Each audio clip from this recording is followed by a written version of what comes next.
In TV streaming, we've got another trailer for Yellowstone, the second half of season 5. CW show is getting a reboot treatment from Netflix. Plus, George R.R. Martin admits that season 2 of House of the Dragon is flawed. And then we've got a bit more in this one. Hello, nerds! This is the weekly TV news show. Not like the evening news with Tom Brokaw. No, nothing like that. This has more to do with TV shows, nerdy-oriented TV shows, as well as episodic content that you will find on streaming platforms. If this is your kind of thing, then you can check out the full episode that I like to call The Week in Nerddom, that covers all spectrum of pop culture and just generally nerdy things over on the main channel. You can find it linked down in the description or at the end of this video. All of that being said, let's talk about TV shows and nerdy stuff like that. All right, follow-ups and corrections. TV, streaming.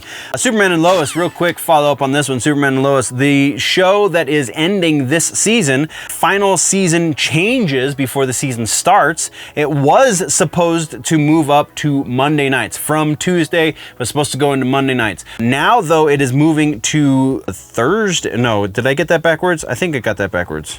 I got that backwards. So, moving to Mondays was supposed to go to Thursdays. Is that how I said it? I don't remember. Either way, that is what it is. Moving from Tuesdays to Mondays was supposed to go from Tuesdays to Thursdays. The apparent reason for that is CW is now doing block schedule on Thursday nights called Game Night, where they're going to play Scrabble and Trivial Pursuit and things. Apparently that's something that people want to see on television. I don't know, it just sounds weird. But yeah, so that's the situation with Superman and Lois. It launches on the 7th now. Also, it got bumped up by a week. So instead of it launching on the 17th, it is now launching on the 7th. So that's October. That's the month. I didn't say that before. Anyway, continuing.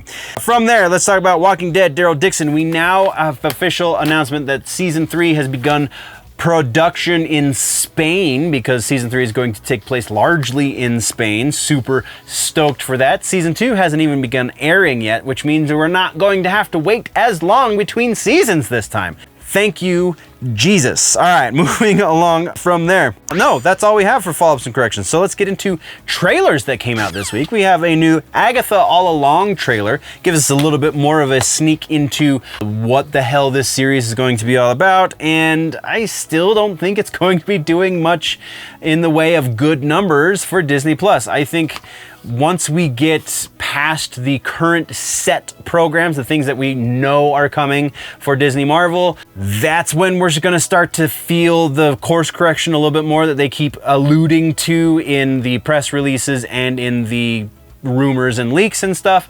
So as it stands right now, Agatha All Along's probably, I don't know if it's going to do as bad as, say, The Acolyte or anything like that, but it's not going to do nearly as good as WandaVision did. So there's that. It does launch, though, September 18th on Disney Plus if you're interested. From there, our other trailer this week is the second half of Yellowstone season 5. It's been 2 years almost since we got any Yellowstone programming, and it's season break. It was supposed to only last like 3 months, and it went over 2 years. So take with that what you will.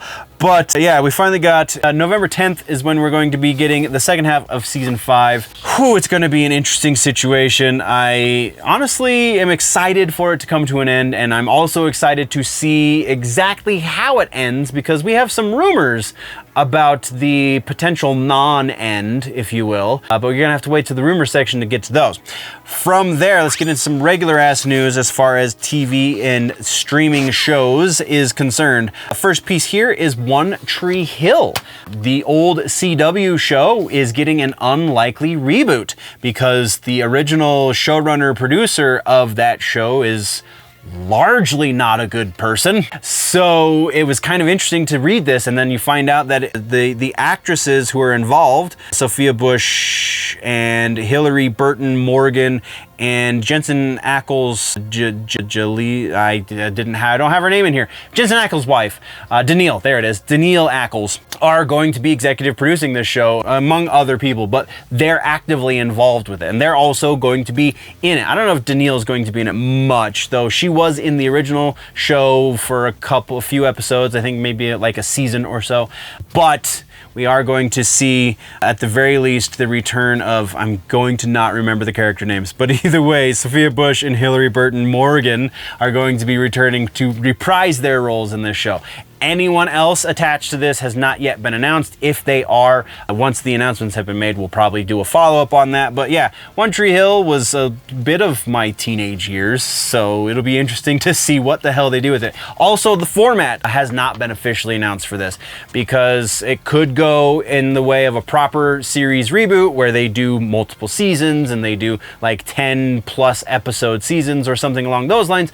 Or they could do a Gilmore Girls and just do 4 episodes, do a mini season as it were, and call that a resolution. So once that has been made known, then we'll probably do a follow-up on that as well. All right, nerds, let's be honest. We all have a caffeine addiction. Well, maybe not all of us, but a large number of us have a bit of a caffeine addiction. We like to drink the energy drinks. It helps with the gaming, it helps with the focus for those of us with the ADHD, and it just kind of generally keeps us pepped up while we're, doing the things we need to do, i.e. work, etc., etc. So, with the price of energy drinks kind of going through the roof, I literally was at the gas station just the other day, and some of my favorite energy drinks, I haven't really purchased them for a while, but some of my favorite energy drinks were over $4 a can. And the reason I haven't purchased them for a while, A, is because they're getting more expensive, but B, because we have a channel partnership. It's not really a sponsorship, it's a partnership. So I get a little bit of a kickback if you buy stuff by following the link down in the description. But DUBBY has been doing a lot as far as my pocketbook is concerned, but also as far as the quality of caffeine that I'm consuming while drinking my energy drinks. Because DUBBY is an energy drink, but it's a little bit more than just caffeine. I say a little bit more, but let's go through some of these other ingredients besides the caffeine. Also of note about the caffeine though, before we get into the other things, is that the caffeine is not synthesized caffeine. So it's a little bit slower to absorb, so it lasts a little bit longer, which also means you don't have as much of a crash. The caffeine comes from coffee fruit extract, so that is an actual source of caffeine. It's not synthesized caffeine, which is the better way to get caffeine. You don't want synthesized if you can avoid it. But we have L-taurine, L-tyrosine, L-glutamate, the L-citrulline. All of these things are nootropics. They help your brain with function.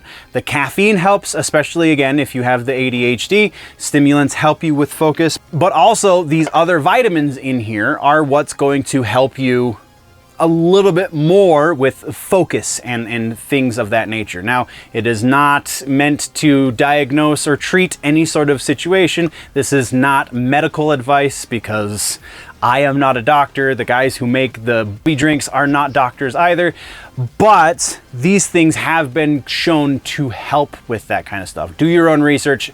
Talk to your personal physician if you have any questions along those lines, or, just generally speaking, if you have any health concerns, it's probably something that you should take upon yourself. But this is one of the better money options as well, because the average that this breaks down to is approximately $1.30 or so per drink that you mix with the powder. So compare that to $4 roughly for a can of the other stuff, and you see pretty quickly how much money you can save by drinking this versus that. If you follow the link down in the description, you use the code GenerallyNerdy at checkout, you will get 10% off of your entire purchase. They did also just roll out cans. Something to note though on the cans, they're not quite as cheap as the tubs because it's not the powder, they're pre-made obviously. but they are still a little bit cheaper than that $4 price tag. Approximately $3 a can if you buy the cans, and I'm pretty excited about the cans, I'm not gonna lie. I just haven't bought any yet, so I don't know what they taste like. Either way, DUBBY partnered with the channel. Thank you very much, DUBBY. Go check out DUBBY for yourself, and until then, let's get back to the show, shall we, nerds? From there, let's talk about House of the Dragon, shall we? George R.R. Martin has said on his blog that there were errors in season 2 of House of the Dragon, and that is a lot of clickbait in that title, because you're seeing a lot of other news places say almost that exactly, that there were errors is kind of the misgiving statement. What was said in the blog largely is he's finding little continuity issues, like the fact that they went with the logo, the House Targaryen logo that has 4 legs on the dragon instead of 2 legs like it's written in the book. Silly things like that. And then you get to the fact that he acknowledges that it ends at basically the same spot that season 1 ended at, and you go, oh, he knows. He sees it too. Hopefully that means he's going to address it, because he is one of the producers on the show. He is also the consultant, being as he wrote the original material. He is hopefully going to be part of the group of people that corrects in season 3. Because I've said it before, I think House of the Dragon has the potential to be better than Game of Thrones proper. Honestly, in a lot of ways, is better than Game of Thrones proper. So you just have a lot more focus, because there's a lot less periphery going on. The subplots all tie in very well. You don't have to wait for a subplot from season 1 to tie back into the main plot into season 3. It's all weaving actively at the same time. So I think that goes a long way to keep the fan base interested. But if the actual story you're telling doesn't progress with a regular progression, with a good progression, then you're going to lose people because of that, instead of the fact that they can make sense of it. Yeah, so they are acknowledging that there are issues, and they are going to be correcting them in the future, is hopefully the implication they're trying to make, because that is the implication I'm walking away with. But that is what we have for regular S news in TV streaming. So that brings us into suggestions this week for TV streaming. It is a free streaming suggestion over on Tubi. If you don't have Tubi, you can get Tubi for free, and you should, because it's free. Beetlejuice, the animated series, the entire animated series is up on Tubi for free. You can watch it on demand. It's awesome. If you are like me and you have a questionable copy from forever ago on a hard drive, or possibly even on disc somewhere, because it's never been released as far as I've been able to find, that has, varying qualities of video and varying lengths of episodes, because people like to cut them weird, then this is going to be a better opportunity for you to watch this classic cartoon from your childhood. And it seriously holds up. With the movie coming out very, very soon, this week, in fact, I'm super excited to be able to watch the cartoon whenever I want now, in great quality. Like I have the cartoon, like I said, it's not the best quality. It's just kind of the only thing you can get your hands on. And now you have it on Tubi, so go watch it. It's available on Tubi for free. Absolutely, that is your suggestion for the week. That brings us to the end of the video, nerds. Thank you very much for joining me for the news. Once again, there is a full and probably much more up-to-date and recent episode of the news, the full-length version, if you will, called The Week in Nerddom over on the main channel, linked down in the description, and probably link popping up somewhere around my face right about now. So click on that, go check that out as well, or if you prefer your news in more truncated pieces, then by all means just stick around here and go check out some of the other stuff we offer on this channel. Thank you very much for joining me. We will see you in the next one. Before we go, always remember, nerds, that if it is generally nerdy, it's probably here.